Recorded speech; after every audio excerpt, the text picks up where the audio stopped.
Hey everyone, welcome back to Corporate Decoder, the place where we unpack the biggest financial stories and pull back the curtain on how companies really work.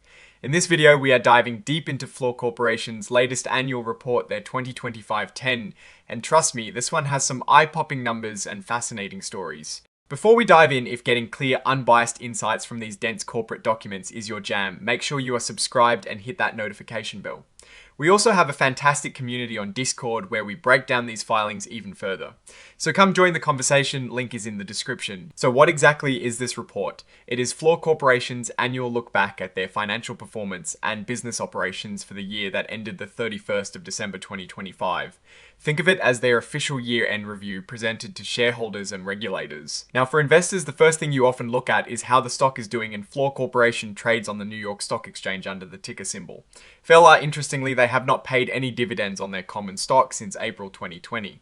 This means any returns to shareholders come instead from the stock price going up, or if the company decides to buy back its own shares. And about those buybacks. In the last 3 months of 2025, Fluor actually bought back over 9 million of their own shares for a total of about $389 million. This is quite a significant amount and often signals that the company believes its stock is undervalued or that it wants to return capital directly to shareholders. Let us talk about the money Fluor made. In 2025, their total revenue was over $15.5 billion. Now that sounds like a lot, but it is actually a bit lower than in 2024 when they brought in over $16.3 billion. So revenue went down slightly. This dip in revenue happened even though their urban solutions segment, the one that handles things like advanced technologies, life sciences and infrastructure, saw its revenue jump significantly to over $9.2 billion in 2025. That is a big increase from $7.2 billion in 2024. This segment is clearly growing and doing well, handling projects related to things like pharmaceuticals and mining. However, their energy solutions segment, which deals with oil and gas chemicals and power generation, experienced a sharp decline in revenue, falling to $3.5 billion in 2025, from nearly $6 billion in 2024. This segment seems to be facing some headwinds, perhaps due to project completions or shifts in the energy market. Now for profits, this is where things get really interesting. Overall, Fluor reported a segment loss of about $109 million in 2025. This is a really stark contrast to a segment profit of over $635 million in 2024. This significant drop from profit to loss is a major red flag, and we need to understand why. The report points a big reason for this decline to a major legal judgment against Fluor Australia related to the long-completed Santos project. This resulted in a revenue reversal of $643 million. Imagine booking revenue and then having to take it all back. That is a huge hit. Adding to the woes, the energy solutions segment saw a significant loss of $414 million in 2025. This is a dramatic shift from a profit of $256 million in 2024. The Santos project judgment clearly had a massive impact here. Now let us look at their investments. Fluor has been offloading its stake in NuScale Power, a company focused on small modular nuclear reactors.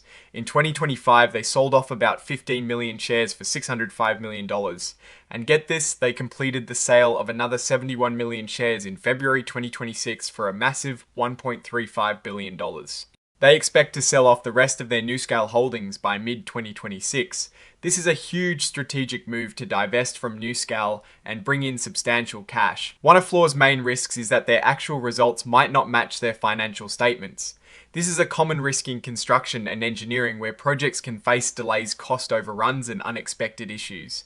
They admit that making these estimates involves significant judgment. The company uses a percentage of completion method for revenue recognition on its big contracts. This means they recognize revenue as they do the work based on how much they have spent compared to the total estimated cost. This method relies heavily on accurate estimates, and any miscalculations can lead to big surprises. Looking at the risks Fluor faces, it is clear this is a business with many moving parts. They are vulnerable to economic downturns and the cyclical nature of the markets they serve. Competition is intense, and retaining skilled workers is crucial. International operations also bring in a host of political and economic uncertainties. They also rely heavily on subcontractors and suppliers. If these partners fail to deliver on time or with the right quality, it can seriously impact Fluor's projects and profitability. A huge part of Fluor's business is landing new contracts. The timing and size of these awards are unpredictable and can swing their financial results quite a bit. This makes their revenue and earnings very dependent on winning new business. Like many companies today, cybersecurity is a big concern. A breach in their systems could lead to operational disruptions, financial losses, and damage to their reputation. They have security measures in place but acknowledge the evolving nature of cyber threats. They also have to contend with events outside their control, like natural disasters or geopolitical conflicts.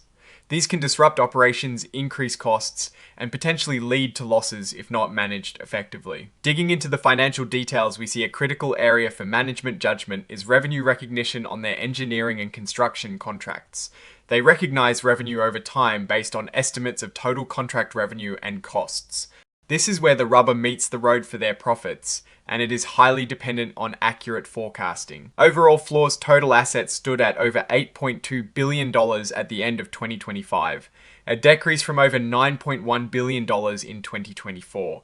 A big part of this decrease is likely linked to the sale of their NuScale stake. On the other side of the balance sheet, their total liabilities and equity were also over $8.2 billion at the end of 2025. Notably, their shareholders' equity saw a significant decrease from about $3.9 billion in 2024 to just over $3.2 billion in 2025. A substantial portion of this decrease is due to share repurchases, which reduce the amount of equity. Speaking of share repurchases, Fluor spent nearly $754 million in 2025 buying back their own stock. This is a significant outflow of cash. Now let us talk about cash flow. In 2025, Fluor had negative operating cash flow of nearly $387 million.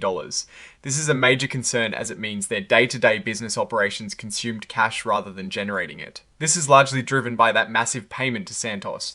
In contrast, they had a positive operating cash flow of over $828 million in 2024. Their investing activities in 2025 were boosted by proceeds from selling NuScale shares, bringing in $605 million. However, they also invested significantly in partnerships and joint ventures to the tune of $278 million. Financing activities show a large outflow of nearly $800 million, primarily due to those stock repurchases. And the bottom line, Fluor recorded a net loss of $62 million in 2025. This is a huge turnaround from a net earning of over $2 billion in 2024. The main driver for this loss, as we have seen, was the Santos judgment and some cost overruns on infrastructure projects. For common stockholders, this translated into a net loss of 51 cents per S-share in 2025 compared to a gain of over $12 per S-share in 2024. That is a massive swing. On the asset side, their marketable securities decreased from $130 million in 2024 to just $59 million in 2025. And that big investment in NuScale was valued at $1.579 billion at the end of 2025, before it was fully sold off. Looking at liabilities, their accounts payable increased to over $1.4 billion in 2025 from $1.2 billion in 2024, suggesting they owe more to their suppliers. So what is our take on Fluor Corporation based on this filing? The company is clearly navigating a very challenging period. On one hand, the divestment of NuScale is bringing in significant cash, which strengthens their financial position and allows them to focus on their core EPC business. Their urban solutions segment is showing impressive growth and resilience. However, the massive loss in 2025, primarily due to that adverse legal judgment and ongoing cost pressures in some segments, are serious concerns. The negative operating cash flow is particularly worrying, indicating that their core operations are not generating enough cash to cover expenses. The company is heavily reliant on winning new large contracts and managing complex projects, which always carry inherent risks. They need to demonstrate consistent profitability and operational stability, particularly in their energy solutions segment.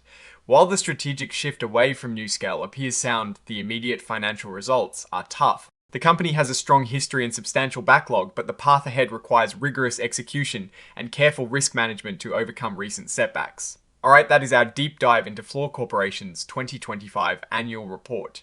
What are your thoughts on this massive shift in their financial performance and their strategic decisions? Let us know your take in the comments below. If you found this breakdown helpful, give this video a thumbs up and subscribe for more corporate deep dives. And remember to join the conversation on our Discord community, linked in the description. Thanks for watching, and we will see you next time on Corporate Decoder.